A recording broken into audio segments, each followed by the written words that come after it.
Wow, maasha allah, maasha allah. I'm so happy for her. Aad baan ugu farxay walaahi. Laakiin run ahaantii Afrika oo dhan cid anaga naga qurxoon ma laha.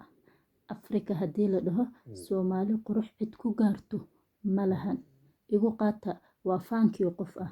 Laakiin qaaradaha kale ama caalamka kale, yes, waa laga yaabaa in laga helo dad anaga naga qurxoon. Laakiin Afrika, Afrika anaga ayaa ugu qurxoon. Afrika Soomaali ayaa ugu qurxoon. Qurux haddii la dhaho Afrika number 1 waa anaga. Kuwa kale gadaal bay naga jiraan. Nama soo gaaraan xitaa. Maasha allah. Waa ku farxay inay Miss Africa ay gabar Soomaali ah noqoto maanta.